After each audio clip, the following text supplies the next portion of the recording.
Hey everyone, this is Josh from before, and I'm here with CyGor from McFarlane Toys Spawn Wave 2. It kind of feels more like Wave 1.5 with some of the repaints and reuse, but this is a new full-blown Megafig at a full-blown Megafig price of $50. We'll see if he ends up being worth the hefty price. Before I get going though, I gotta say this box looks really great.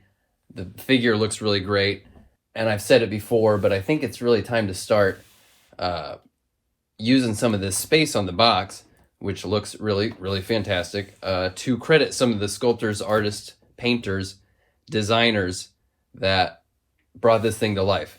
Because it's obviously meant to be a real showpiece. We can tell that they want to be blowing the competition out of the water. And I think something like that would be a big classy move. Because on the DC stuff, they could say, well, the licensor, they won't let us put names on stuff, or if you have to credit one artist, you have to credit everybody that ever worked at Warner Brothers, so they won't let us do it.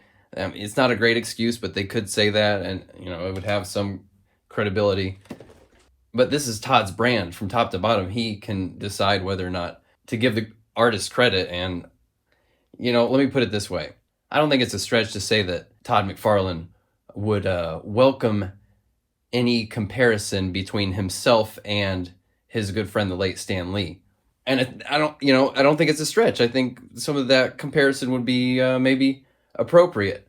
But some of Stan Lee's reputation has over the years been tainted a little bit by the truth behind some of his business and interpersonal dealings and his willingness to accept credit for ideas that were generated in a complex collaborative environment. So I'd hate to see Todd make the same mistakes as Stan in that regard. And I think the time has come for him to start treating the people that make these toys the same way he would treat the artists that he gets to come in and do variant covers for all his Spawn titles. He plasters their name all over everything. So I think it's time to do the same with the artists that are bringing these to life. Let's just get them out of here and I'll stop. Oh, I guess before I do, I'll show you that. I got this through Amazon. It was delayed multiple times. I also pre-ordered it through Walmart, and there's been no movement on that, so I can cancel that pre-order now. But I had backup pre-orders just to see who would end up shipping first. Before I get them out, I got to take a moment to appreciate all this lightning artwork in the back of the box here, because it just feels like a callback to this old school blister cards from way back in the day. Appreciate the little details like that. Take a look at him out of the box. So from the moment I first saw the promo photos of this guy, I wasn't totally blown away, and I was having a hard time articulating quite what wasn't working for me. And I think they've got him they want his neutral stance to be in this sort of gorilla-like, arched back, knuckle dragging, hands on the ground.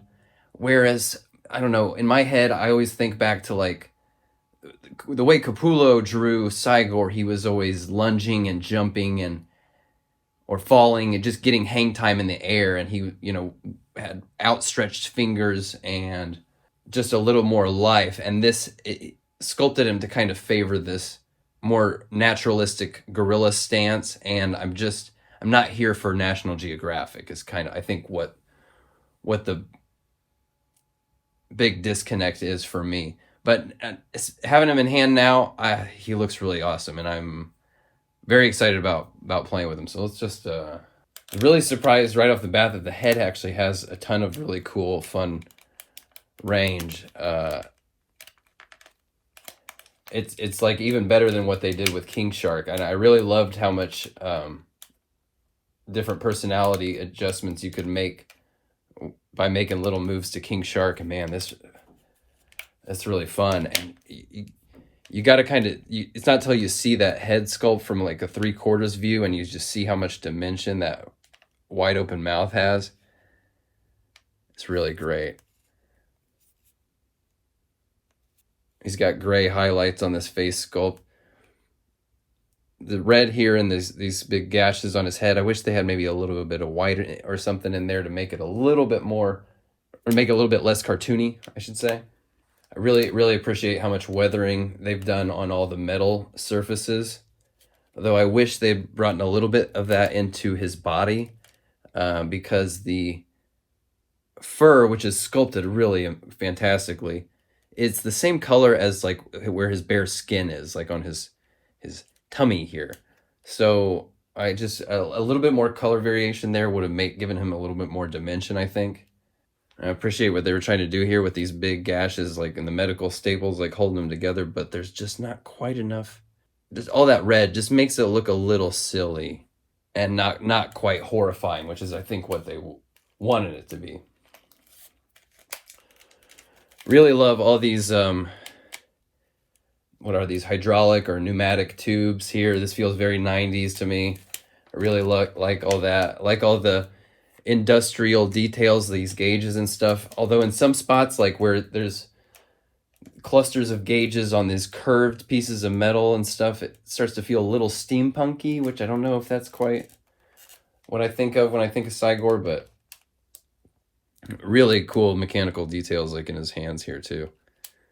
These pistons and hydraulic tubes, and I love the dimension of these tubes that are separate from the rest of the arm. When you move them around, it really looks super cool. So let's move these arms. Oh man, they're stiff.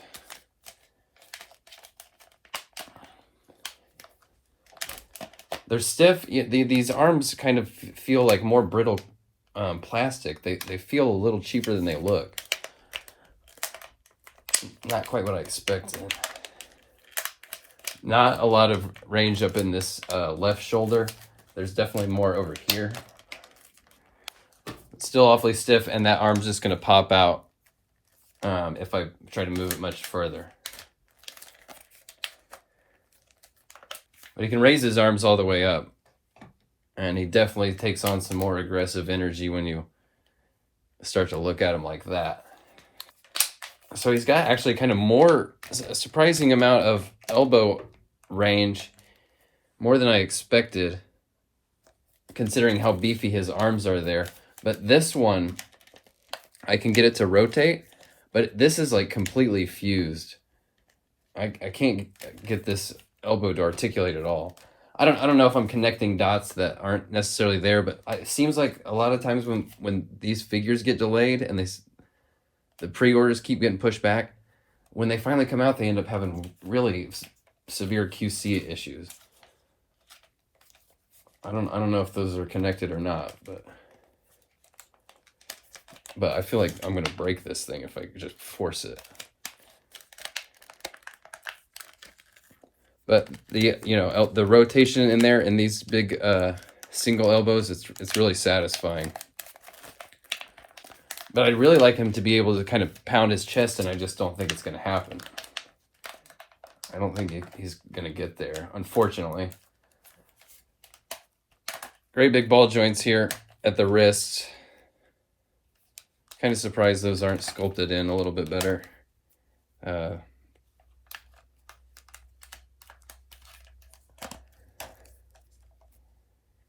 Yeah, it feels like a really big missed opportunity to not have these fingers be articulated. It's just when you can see where the pins might go and where you might add those articulation points in there, it feels like a missed opportunity. And again, going back to like Capullo's artwork, he would always just really have a lot of like hand acting in the way he drew CyGor. So for him to be stuck in these like knuckle dragging hand poses, it's a little unfortunate. He's got a nice range here in the waist, really nice, but pretty significant gappage in the in his monkey butt here. Whenever you move it, and the pelvises they've been experimenting with quite a bit in the course of the past couple of years. McFarlane has, and they keep trying different materials. They keep trying to go thinner and thinner. To allow for improved like waist and hip articulation. So you see him try different things, and sometimes it improvements come from it, but sometimes you see some of the shortcomings or the you see the steps in the R&D process. And anyway, one of the significant problems that comes up is that there's big gappage right here in what is lovingly referred to as the diaper area. And this guy's got it big time, unfortunately. Start to move these legs here at the hip. But they do have a ton of range, though. Really, these... See how much range these have. It's pretty impressive, really. Get them in the Bigfoot pose, even. That's actually pretty funny. And they splay out really nicely, too. The legs are pretty satisfying to play with, honestly. These knees work really nice. See what great range they have. Do they rotate? I don't think they rotate at the knees. And the feet have some movement, but again, it feels like a missed opportunity, especially when McFarlane always includes toe articulation. The fact that they don't have them in these mechanical feet would have been really nice. I appreciate how the toes are splayed out. That's a good look, but man, I wish I would be able to move these. Take a look at them here next to Kickstarter Spawn and Wave 1 Clown. This guy's pretty awesome, guy. You know, I came in with some reservations, and he's pretty fun. Throw Mortal Kombat 11 Spawn in there. I know a lot of people love that figure. I prefer this guy personally, but yeah, hell yeah. In fact, let's see. I throw these guys together in battle to create that classic cover. Man, you could really create some impressive displays with these guys, and a lot of flight. It would take a lot of flight stands, but that would be pretty incredible, honestly. And let's look at him next to the Violator Megafig. I wish I could stand this Megafig up, this Violator up taller, but he falls over every single time. He doesn't stand up very well at full height, but man, these guys are huge. I still, you know, as far as the value, I think Violator came a little bit closer to meeting expectations, but I'm having a hard time coming down too hard on the CyGor. He's really fun. So I'm going to have to give this guy a bath in warm water, and I might even have to chisel out, maybe try to get in there with a knife and kind of try to separate that to see if this frees up. But if I can't manage to get this elbow freed up, I'm going to have a hard time being completely satisfied with it.